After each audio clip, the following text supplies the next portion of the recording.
I want to sit with this and wrap my head around it. Not because I think it will give me answers, but because I want to see as much of the truth as I can, even if it's not pretty, even if it's not publicly presentable.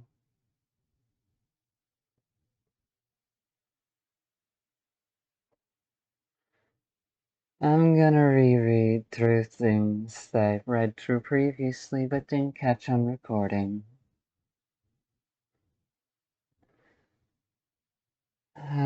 Started writing this one around 3:12 p.m. on June 13th, 2024. It pisses me off that others are just so willing to not give a shit about someone who doesn't know how to socially navigate in the same way they do. Seriously, it's something that only serves to divide us from one another. And the people who are left to bear the brunt of the cost are those who don't even understand how to navigate socially in a casual setting. I get to watch them struggle so hard to be understood, to feel seen and belong, only to be cornered into a box of tropes and jokes, strict boundaries that just serve to isolate them further from the ability to learn and understand why they aren't being accepted. And for as much as some people might not admit it, it destroys their self-worth. Makes them think that what they know and succeed with socially is all they'll ever be worth.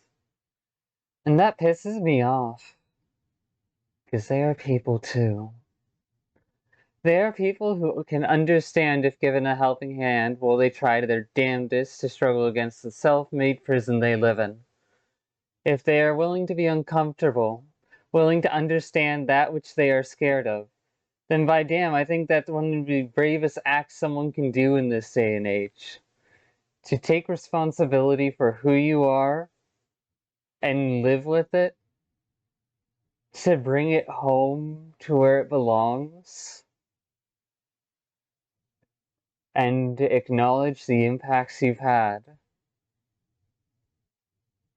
In a society like this where there's judgment and entertainment endless, I still consider that. No, I explicitly consider that pretty damn brave to own up to your own bullshit. Because it means you're not running away. 3:21 p.m. on June 13th, 2024 is when I finished writing this. The original end of this writing was on that last sentence of bravest act someone can do in this day and age, without the clarification on taking responsibility. Hmm. Light as a feather, my whispers untethered, I can smell fear like leather, just to be clear. Light as a feather, my whispers untethered, I can smell fear like leather, just to be clear. Feeling kind of dangerous. I'm feeling kind of dangerous. I'm feeling kind of dangerous. And that's okay.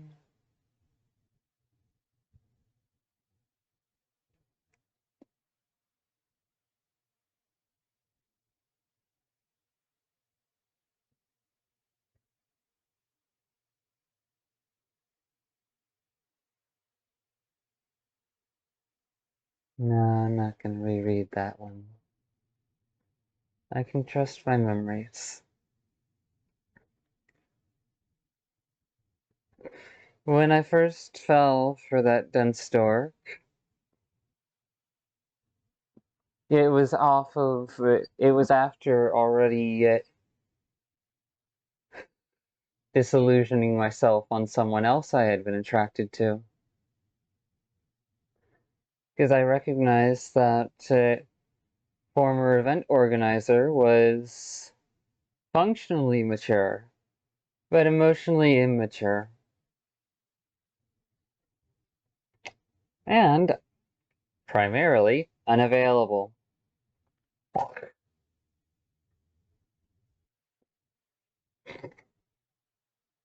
I try to look for people's flaws exactly so I can let go and walk away. So that way I don't entangle myself in someone's life where it isn't needed or wanted. To disillusion that which and that fantasy which I fall in love with time and again, and break it over the reality of who people are, so that way I can then leave them to their lives, instead of trying to ask for their approval or trust. That has been a coping mechanism for years. I question what I bring to things, would it actually help them?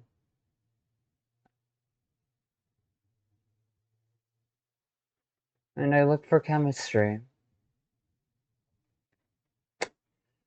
Now, that said, because I have become disillusioned with the former event organizer as a crush, some of those feelings ended up going elsewhere, onto the next curious and interesting person.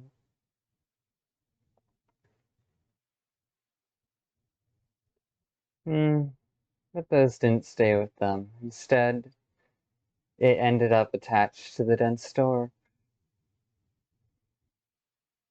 Because I thought them cute. Saw them like me and I wanted to help them, wanted to be there for them. Before I even got highly attached. But of course, former event organizer kept it from happening.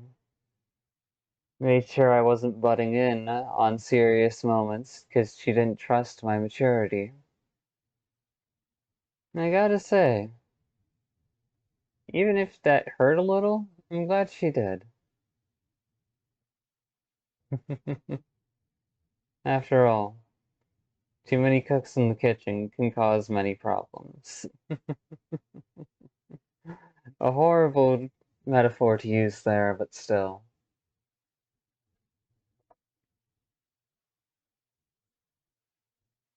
So yeah, I had a casual interest and crush on the dense storks because of how cute they were. Before they had all the fancy avatars, at least on the attractive end, for drawing a crowd.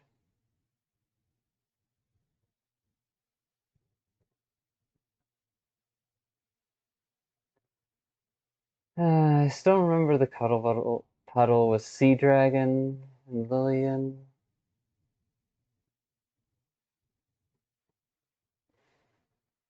and how there was the brief talk about Kiki's delivery service.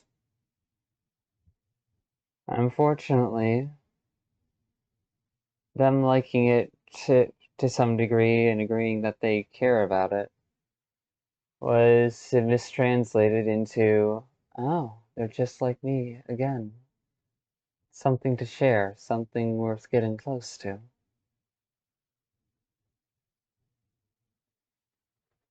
But of course, at the same time, Anole was starting to panic over our feelings. After all, it's Anole's job to keep us grounded and anchored to reality. To keep a level head at all times. That way they can help us navigate through situations. Unfortunately, one of their weak spots is actually around love, around attachment and caring about others. Even though they're somewhat antisocial. And then there was the day where I joined off of someone else while the early group was wandering VCAT. And I tried my best to just be casual, have a chill time, hang out with someone I was curious about. After all, I'd rather be friends with someone first than overly attached to them first.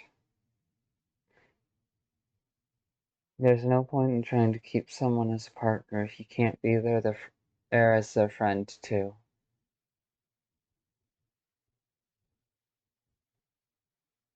That is the personal line I aim for. In any case, there was a business cat at the end of that one world. Then the two shopping mall type worlds where the dense stork opened up about questioning their gender identity.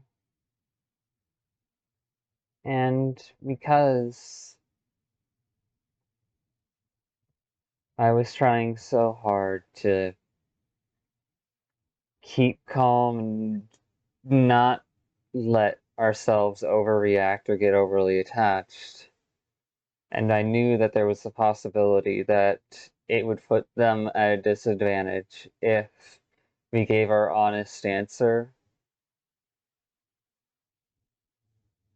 I told them neutral answers. Yes, this is an old speaking. I kept my answers neutral exactly so that way you could maintain your freedom.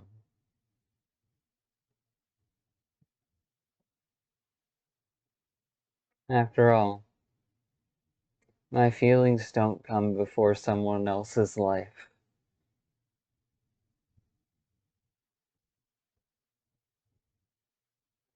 In a sense, I've been abandoning my own feelings for a good chunk of my life. Because I was the fool who thought logic was supreme, that it was better than emotion. I used to be like that.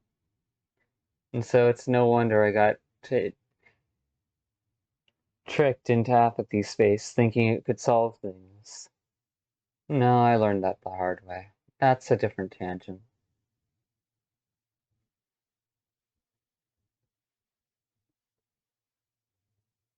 The dense stork asked about, well, I'm trying to decide how to balance the line between personal information and key pieces of context such that people can live their lives while the story is also heard.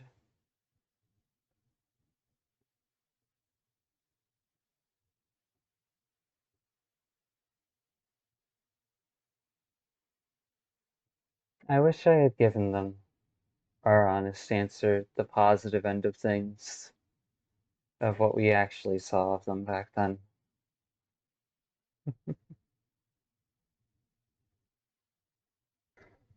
Of course, after the shopping mall areas, there was that one boardwalk on the ocean side, and we had lagged behind the group enough to where it was just Sir Scoofles, me, and the dense stork. And at the end of the first boardwalk, they said something, expressed a moment of insecurity and vulnerability that left us tripping head over heels and our heart landing in their lap. It left us wanting to protect them endlessly, even if that meant protecting them from ourselves, our own unresolved issues and otherwise. Or at the very least, if I couldn't protect them, preparing them for handling it and making sure that they were there for themselves, making sure that they would not humor things that we'd rather not have enabled. But that was my decision all the way back then. That wasn't necessarily anything we said to them.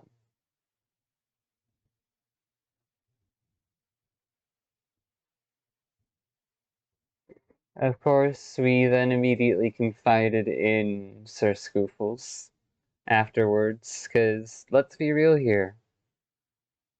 From our perspective, from everything we understood, that dense stork was not in a place to even think about other relationships. They weren't in a place to understand or accept the full scale of the attachment and love that we had ended up with. And we didn't want them to feel obligated to it.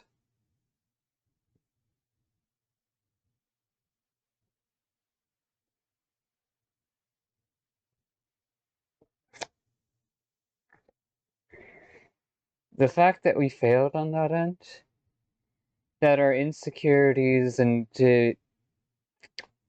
moments of weakness were enough to leave a bruise, where they felt like we were asking them to accept our love when they didn't need to, it hurts. It's something we regret.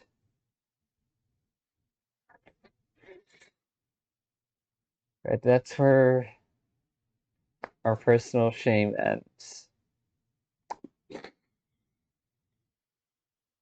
Our personal regrets end.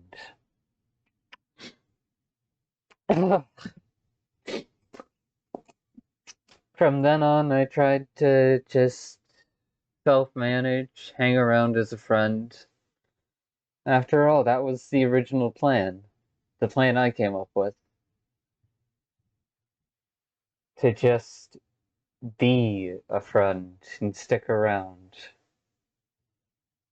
Not asking to be seen, not asking to be loved in that way.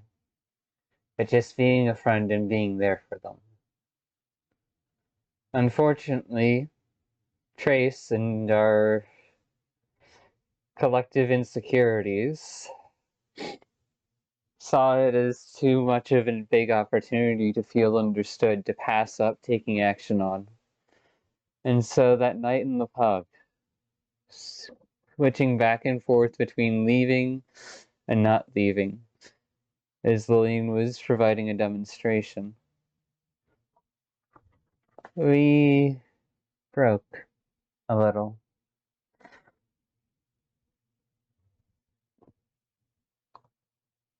Trace, possessed by that insecurity, broke free of all the restraints and trust that I had with her. That I had thought well contained enough to handle things. And so we admitted that we liked them. And couldn't even wait a full day between telling them that and wanting to hear their answer. I wanted to try time and again to just vent our feelings towards the person and get them out of the system in the hopes that it would just be done and over with. That Trace would calm down, that that she and they wouldn't continue to persist on these feelings. That by getting it out of the system and abandoning it to the reality of things, it would just die out there. Unfortunately, that didn't happen. The dense stork was busy most of the time, and they were on VR chat to chill out, to relax, not deal with heavy conversations. So by the time that they were willing to talk,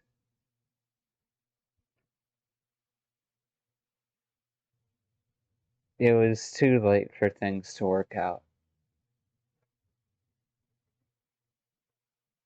Because we could only get across that they should keep us, not keep us blocked, but block us as they need to instead of humoring things. We'd wanted to say so much more, but they look so uncomfortable. Like they wanted to be anywhere else but there, dealing with that conversation. And so we obliged. If we hadn't taken it personally that they saw others as interesting, but not us, maybe none of this would have happened. But because we failed that sanity and self-restraint check, that reality check, our insecurity got unearthed, and I was left to try and figure out how to gain back enough self-control to stop with the insecure flirting. Because even if it was only that, that was still hurting them. That was still leaving them uncomfortable. As of nowadays, they'll never see that part of us that isn't insecure. As far as my pessimistic mind is concerned, and the thing fucking they'll never be a part of our life again.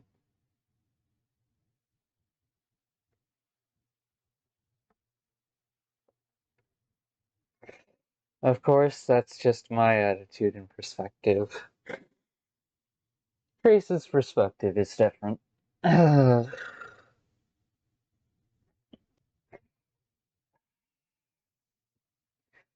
I want to sit with this pain because I've run away from it. I've tried to avoid it or rationalize it or compartmentalize it away for so long.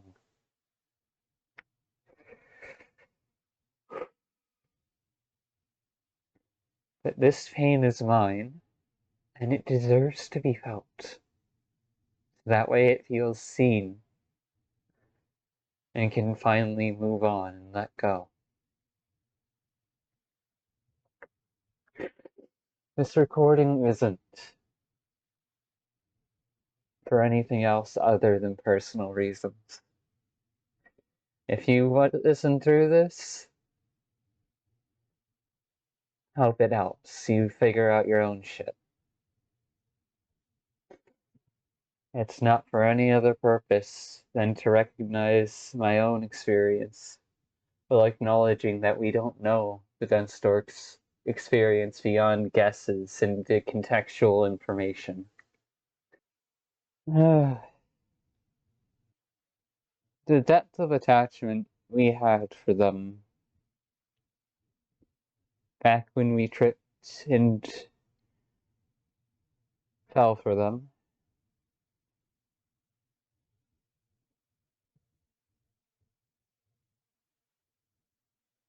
I don't want to say it. That's fair, but you know that it's part of healing, right? That we don't get to run away from the awkward, embarrassing reality.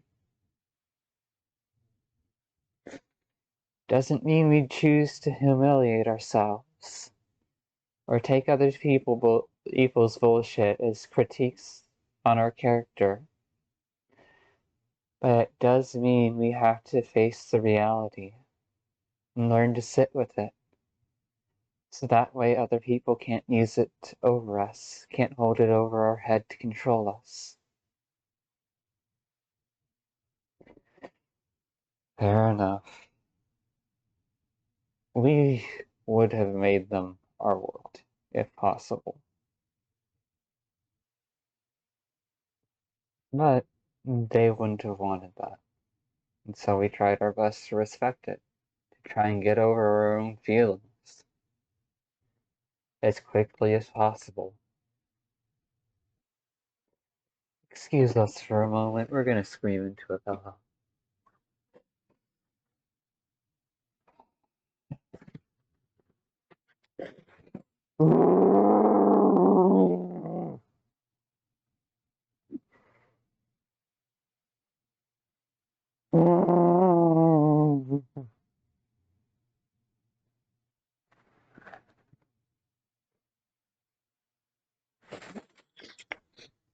We over here are the ones who put ourselves through this naively and not and in a misunderstanding of what would help and what would work. Because we were too nervous to communicate clearly early on, to not be nervous around them. And I'm not moving from this spot where I sit with what I have and what happened.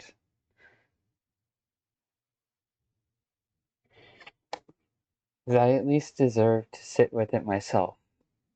To sit with myself and everything I've been through. That dense stork owes us nothing in that regard.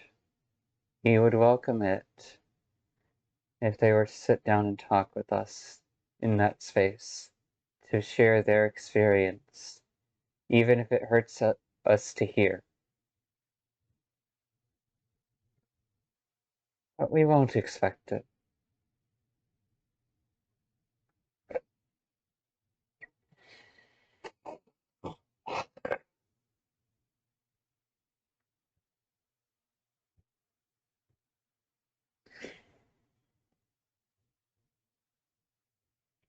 And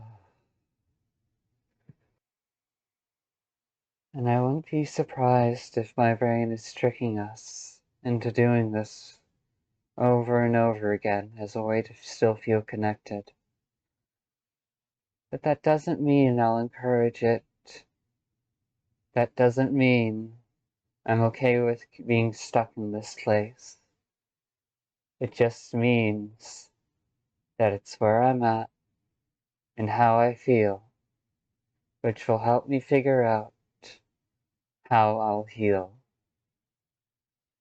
Sharing some images, because they're key reference points that we rely on. I'll read these out loud in case you don't have the time to look at them and read them yourself, no matter who you may be.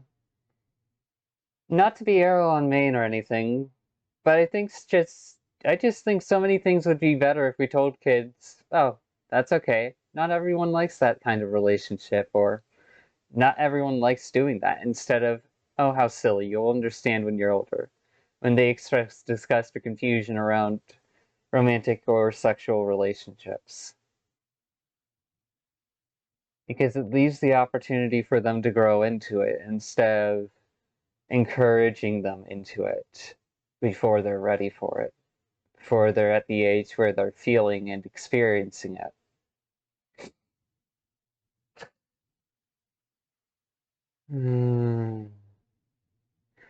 Trying to explain how my trauma affects me. There's no single big event. It was more like a constantly dripping tap. Imagine being poked and prodded every single day. It's frustrating and annoying, but it's not the worst. But because it is every single day, these pokes and prods start to cause bruises. The bruises are hidden. No one can see them, but they're there.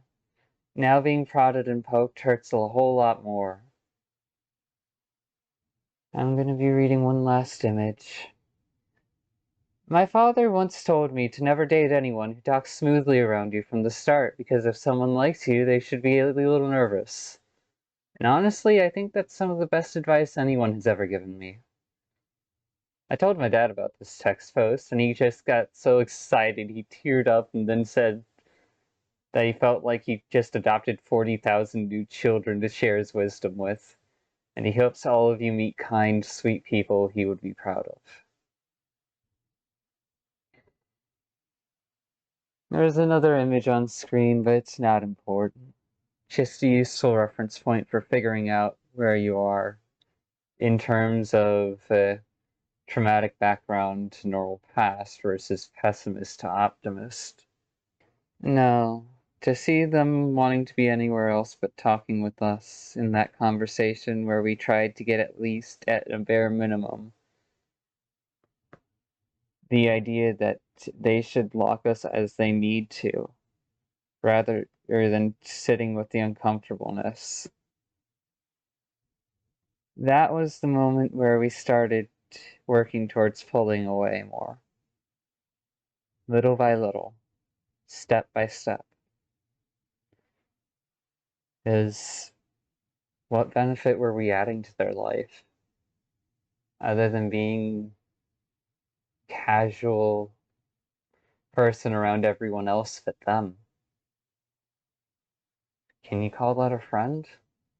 Because I don't think I can. Of course, that doesn't mean the attraction wasn't there, but that me, Anol, was consistently trying my best to keep it in check, to make sure that the moments of insecurity were reduced and minimized as much as possible. Unfortunately, I didn't recognize Trace and our collective insecurity slipping in their actions after my own intended actions. I wasn't allowing it past the filter if it was the first thing, but I didn't seem to notice when it was the second thing said, when it was the second part of an expression. Mm. And so we took steps to start making space, little by little, more and more as time grew on. Even if the dense stork cared about us, I selfishly did not want them trying to push themselves into dealing with it when they were ill prepared to handle any of our issues. And that was just our judgment on them. That doesn't mean that they couldn't have been, but that's just our perspective. It started off with trying to avoid not focusing on the dense stork if we can help it, on avoiding them. Tried avoiding joining off of them whenever possible, preferring to join off of other people.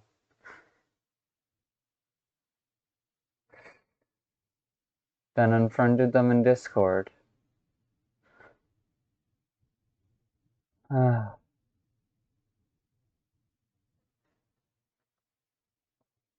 And the whole list is in front of me, but I'm not reading that aloud. No, I hate what happened.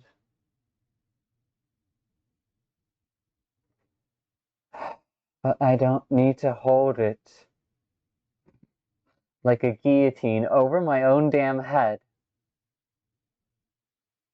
And no one may be sitting in their own toxic shame still, but I'm not.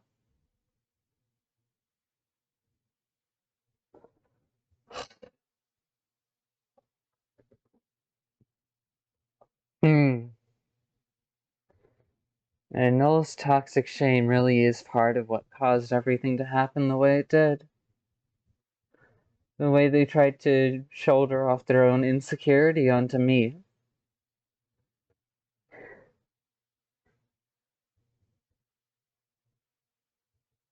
They're not doing that anymore. Which is good, because it allows me to be me. Had we known how to do better, had we been a different person, things would have turned out differently. And we are a different person by now, so we can let go of that.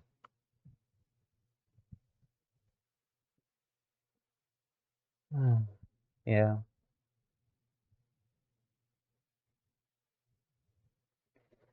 There were many moments where we enjoyed hanging out with the group and just chilling. Hell, I'm gonna miss seeing the smiles.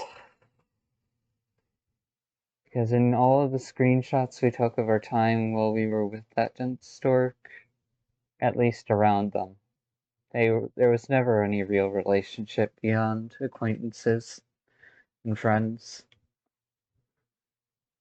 Most of them were just pictures of that dork's avatar smiling.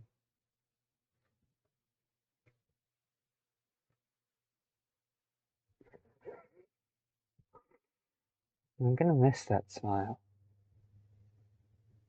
I've been missing it. I've been missing it, and that's the point.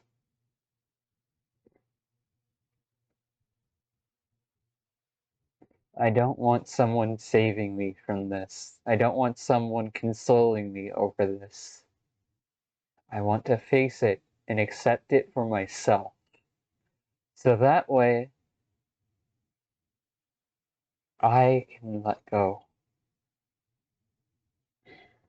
Oh, I didn't want to walk away. I didn't want to let go. I didn't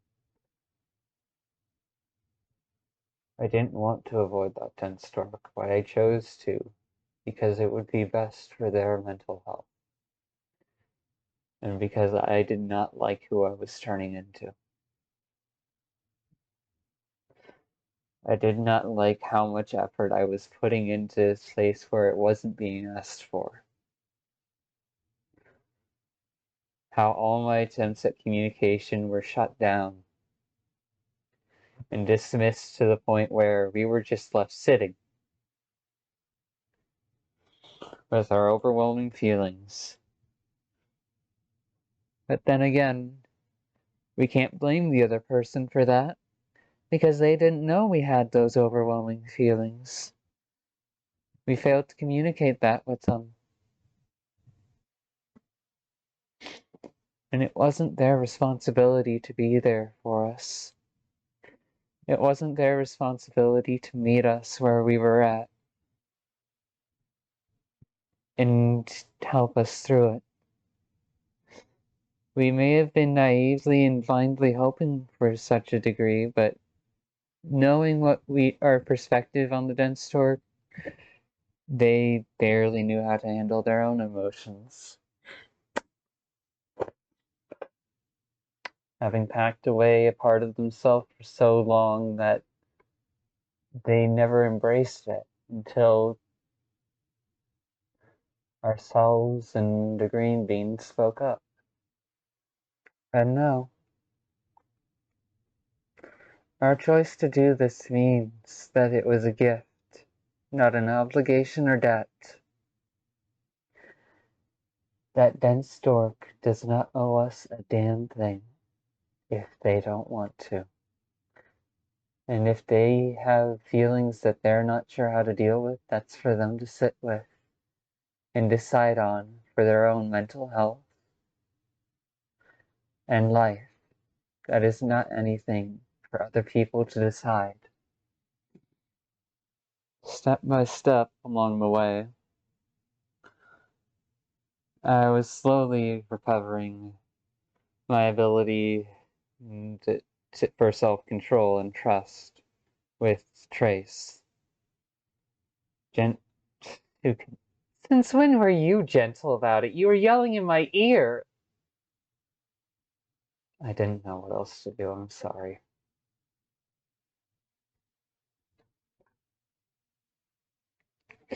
I don't blame you for yelling in my ear, but you were yelling in my ear. No, it was fun to hang out with the others, to practice our social skills and focus away from trying to connect with the dense stork. It was fun. Even if we sucked at staying in contact or maintaining relationships, it still felt like a home. That sense of safety transferring to multiple people instead of being focused all in on that dense stork.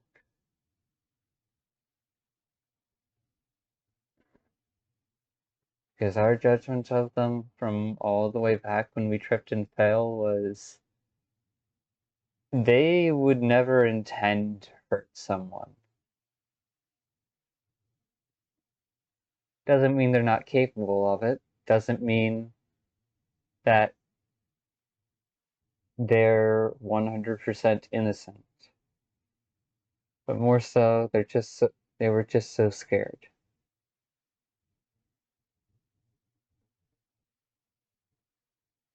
There is always the 1 in a million chance the dense stork is listening to this and hates me for saying this all over again. Hates that I'm willing to talk about these uncomfortable things. But here's the thing. You don't have to watch this video.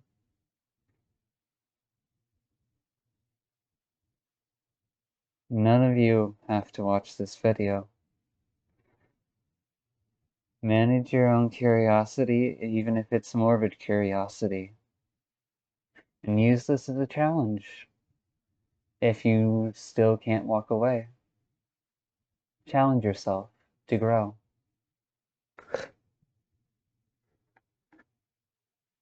Eventually, it really was just the others we were joining the group for, but we could tell that the dense stork was uncomfortable near us, around us, and all that. So we tried to make sure there was space between. We tried to avoid joining in on interesting conversations, because that would mean they'd get uncomfortable, and it would feel like we were following them. Because I'm going to be real, they seem to be very good at sparking interesting conversations. I admired their ability to socialize, especially early on, with how many people they talked with, how often they visited others. Something we're not exactly good at. I hope they're visiting others and having chill time still.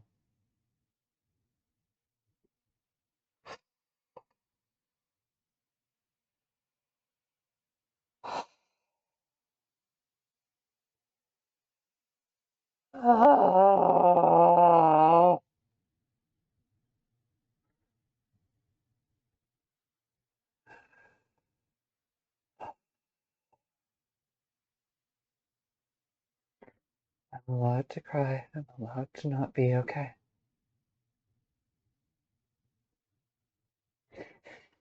Because the person we met back when we tripped over ourselves, over what we thought of that dense stork, isn't who they are. It isn't who they currently are. It isn't the full depth of who they choose to be. And it's not our place to be in their life if we make them uncomfortable. I would rephrase that to, it's not our place to be in their life if they don't want us in it. There are many things that are uncomfortable that deserve to be dealt with and are better off having been dealt with. To ignore as such is to play pretend.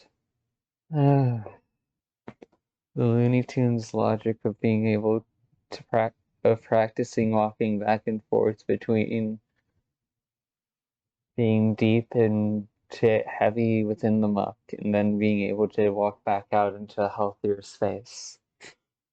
It's something only a crazy person would choose to try and do, try to learn. And I'm crazy, so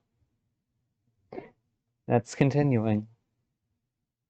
Even if they didn't intend it, a lot of the actions the dense stork and choices they made it clear time and again that they did not care about us in the same way we did about them, that they did not value us in that way.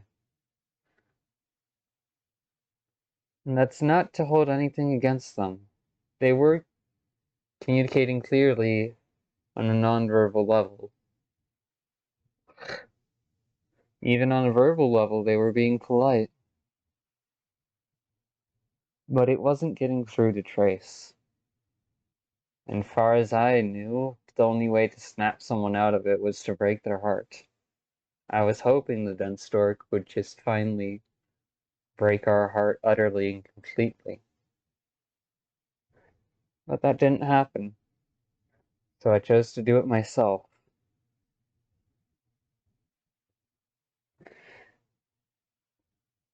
Because we are not worth sticking around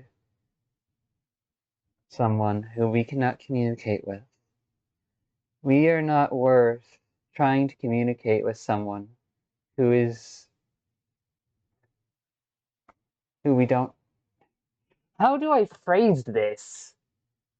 Because on one hand, we don't deserve to stick around someone that can't communicate with us or that we don't feel we can trust.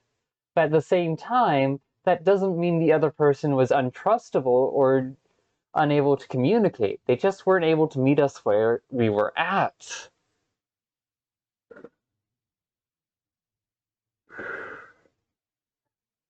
We're not worth much. I know we're not.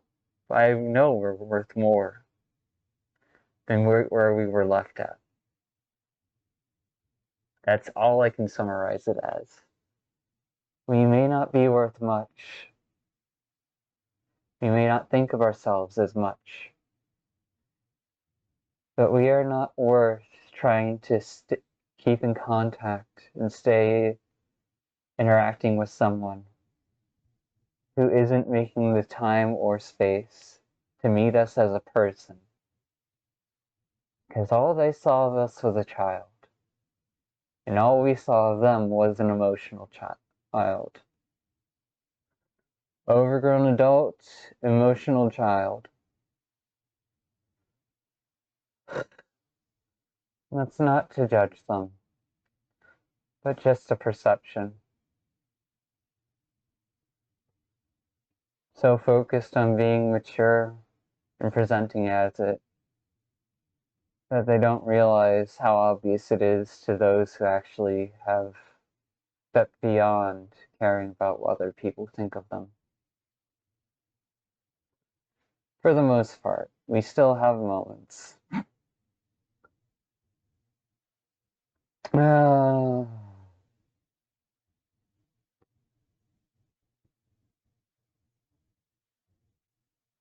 we're still growing over here. Just because we're somewhat more emotionally mature than the dense stork, at least from our perspective, doesn't mean that we've hit the limit of where our self-growth is. There are many other more things that we can mature in. Living our life, focusing on practical things in reality, making an income. Things that the dense stork probably exceeds us on. Hell, socializing is one of those avenues. At least for what we saw of them.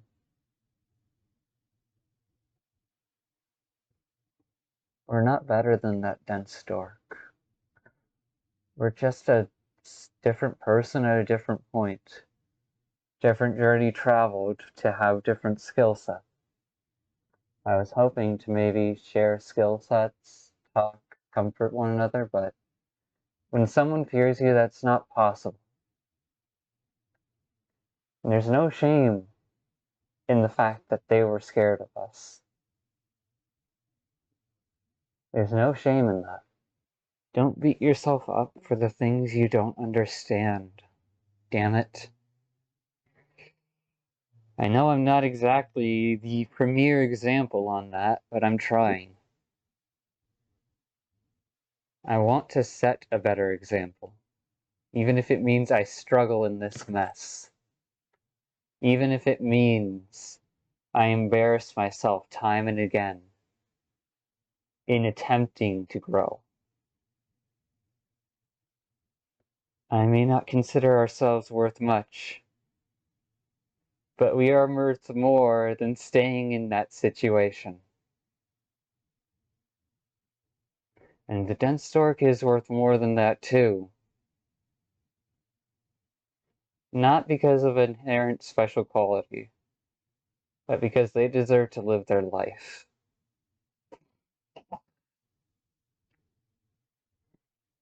We may take pride in our mischief, but we abstain from our mischief on purpose, because we don't want to use it as a crutch. We want to actually get better at socializing and being able to recognize where other people are at. To address it, and create empathetic, meaningful connections without necessarily pushing ourselves to remember each and every name we're ever told. After all, everyone deserves a friend. They're never owed a friend, but they deserve a friend. In all honesty, we should have tried to do something different from far earlier on. But we were selfish.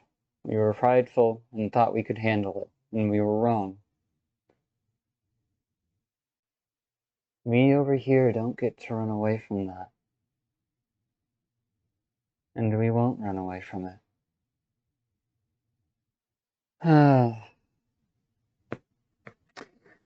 So we tried to tell them that they should just keep us locked. We tried to say goodbye. But of course, we also insecurely added on so much else after that, explaining the whole situation because it just didn't feel right to say so little, to not be honest with them at least once to that degree, out of pure respect. Was us walking away, not being able to say it to their face, us running away from things? Maybe somewhat, but we didn't trust that we would be able to say any or all of it to their face. We couldn't trust that they'd make the time or space to listen to us, to be there and hear us. And we thought that was going to be everything. That we weren't going to get hurt, that we would be able to just continue hanging out around the group and the other people we cared about. But no, we told them to speak up, and speak up they did. I'm proud of them for that. Even if it meant we got hurt, I'm glad that dense stork spoke up. Because it showed so many bright shadows in that moment. So many polite spaces where someone just doesn't want to deal with something, and so the mob mentality groups together to push them out. I'm a dark light. You do realize this, right? And I'm a bright light. I can sit with it for as long as I need to.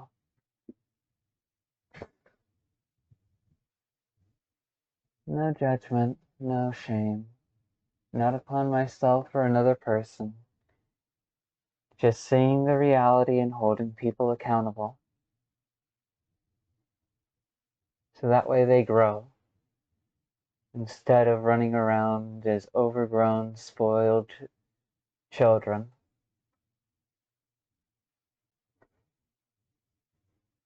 And I've got to do that for myself first before I can do it for everyone else.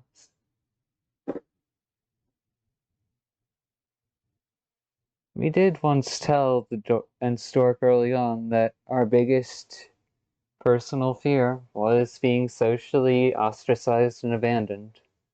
We had phrased it as a question to ask them if it was also a fear of theirs, too.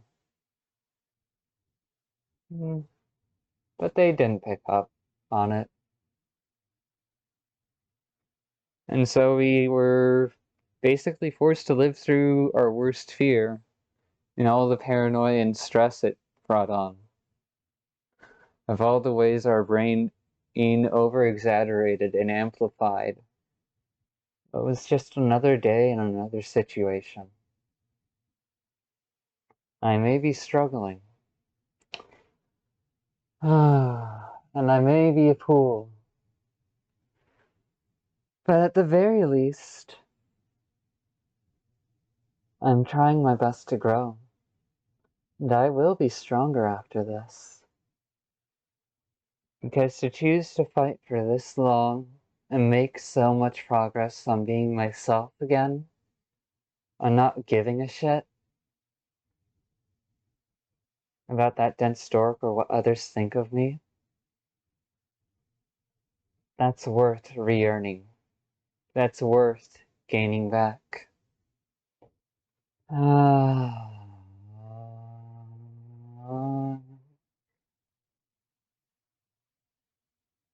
I wrote a million paragraphs to keep myself from taking actions. I learned to sing as a way to express myself. I made recordings and I reflected on things many times. And although it took an entire 2 fucking years, I'm here right now. I'm sitting here as myself, carrying the weight of my choices with me without carrying the shame they try to pelt at me.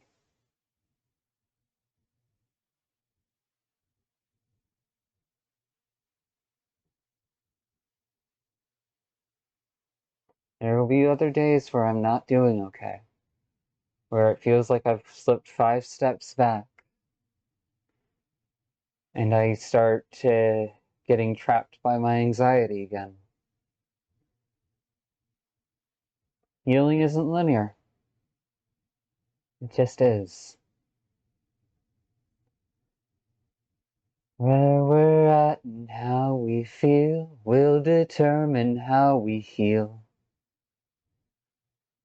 Rationalizing does not get rid of any of the pain. Just to be clear, I can tell a story, but it does not relieve the emotional weight. Just to be clear. And that's okay. That dense dork did not deserve to have us blow up on them. They did not deserve to feel our wrath or the aftermath of all of us pushing ourselves naively, selfishly, and pridefully too far. All that building up tension is what I chose to take with me. 90%. And that's me being greedy. Light as a feather, my whispers untethered, I can still see like other, just to be clear. I'm light as a feather, my whispers untethered, I can smell fear like leather, just to be clear. There won't ever be a moment where I'm not a little dangerous. But that doesn't mean I need to scare people. Please, they're living their own lives. I don't want to add stress on top of it. In the depths of my lowest moments, I clung on to my choice to make sure that they would be able to live their life. And I proved that to myself. I twisted my spite upon itself and made the decision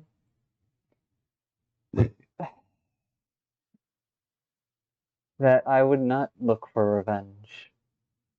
I would not look for retribution.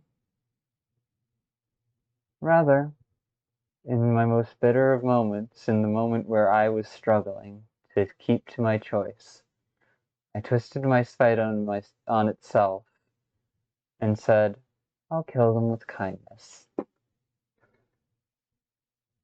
They don't get to see me break down. They don't get to see me cry. They don't get to see the pain they caused me. So I hope you have a good life. Authentically and in spite. I hope you have a good life.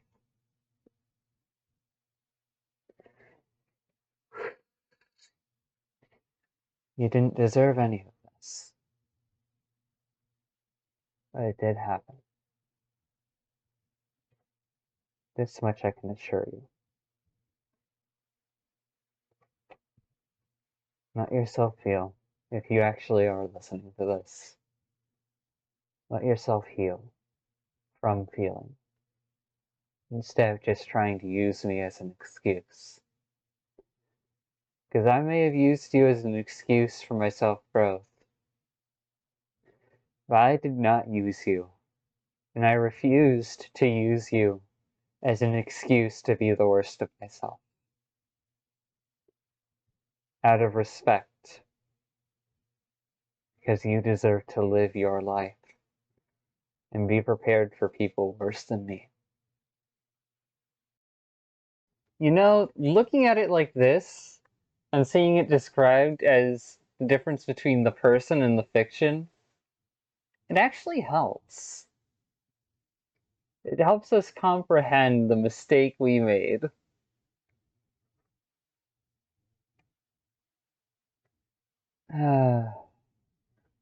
No, we may have made that choice to twist our spite upon itself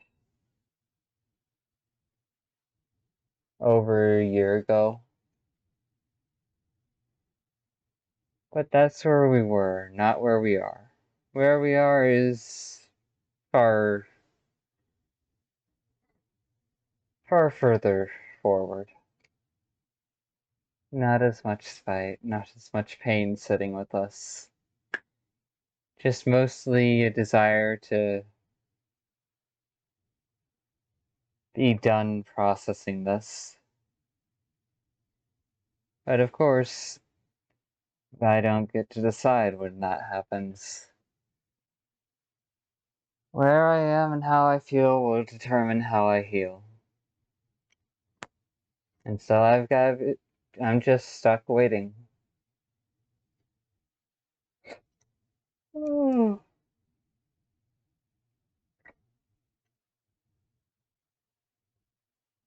Uh,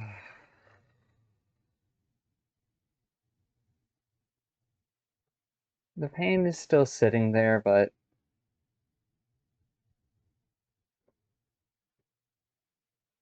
it knows I'm not going to abandon it. It knows I'm not going to ignore it. And it recognizes that I'm not going to enable it either. And so it's just here with me.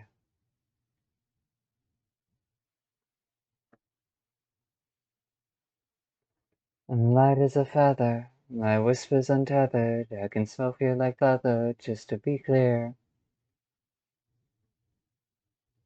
I'm feeling kind of dangerous, I'm feeling kind of dangerous, and that's okay. You can't run away from me. The song may say that, but I don't fucking believe it. After all, everyone's got their own life to live.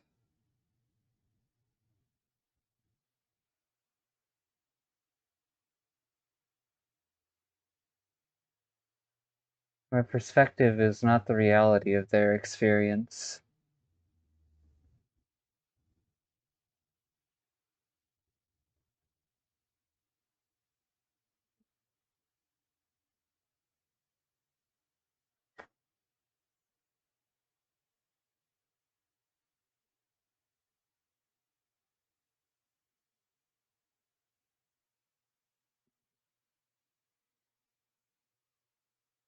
Making use of mirrors.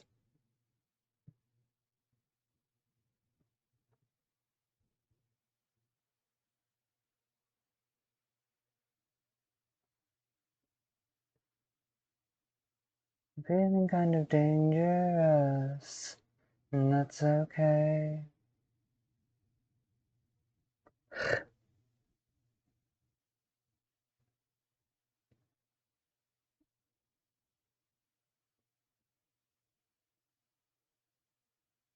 Nah.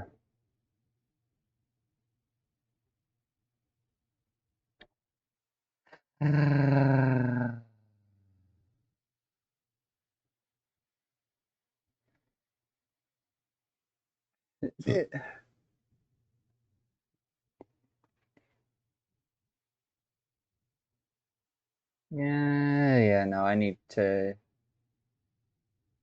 try to make another attempt on that. That's just too noisy, too much detail. The point of this isn't to go for the most detail. The point of this is to be plain looking with subtle notes of detail that are highly useful. Hmm.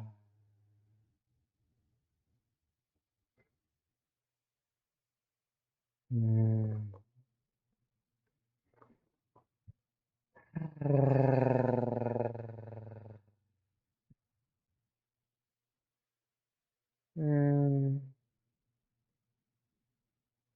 Nah, this is a good song, but it's not something I want to listen to. Hmm, good song, but not where I'm at. There we go.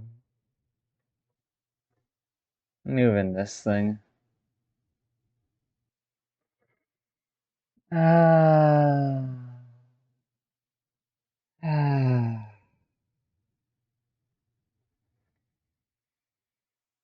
ah.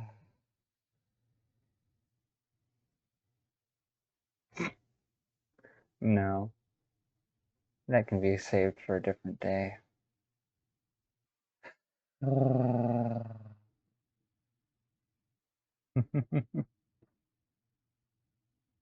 Fucking miss it being able to walk around in that Abbey for VR chat. Sadly, the person who uploaded it took it down, and when I found the source, anyways, on DeviantArt, it said not to use it for a VR chat Abby, so I'm kind of screwed on that in that regard. Hmm.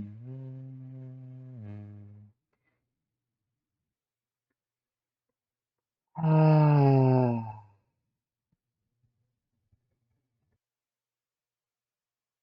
Ah. The fact that this exists and it's someone else's character is really interesting. Uh,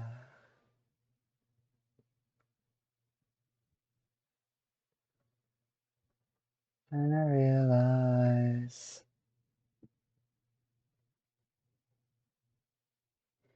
and the sweet dream by one hell of a night. No, I won't smile, but I'll show you my teeth.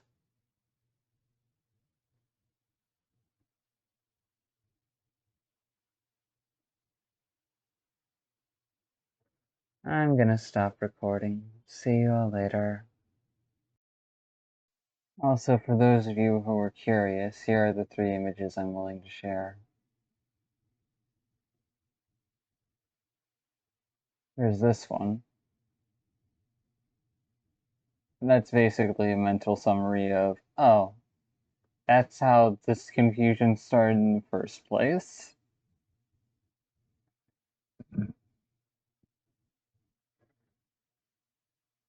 If anything, my lack of honesty and trust towards you probably hurt you just as much as my decision to say goodbye. No matter my regrets, I can't take what happened back.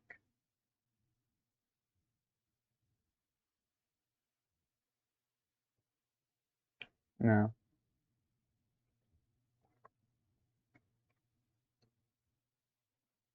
Could draw a whole little squad around them, but not worth it. This is the one thing my brain has worried about since then, though.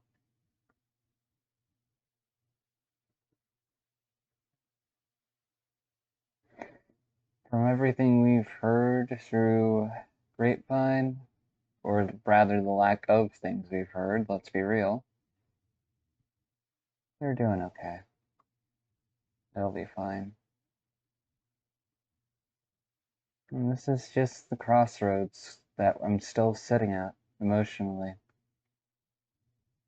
2 selfless parts versus 2 selfish parts. Thankfully, the spite and pain is fading, but the decision to walk away isn't. That was done on purpose.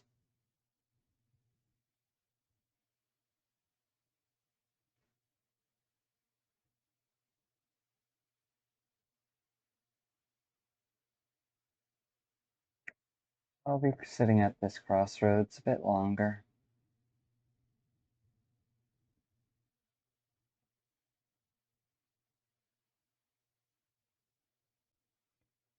Hopefully not for too much longer, though, because I do want to live.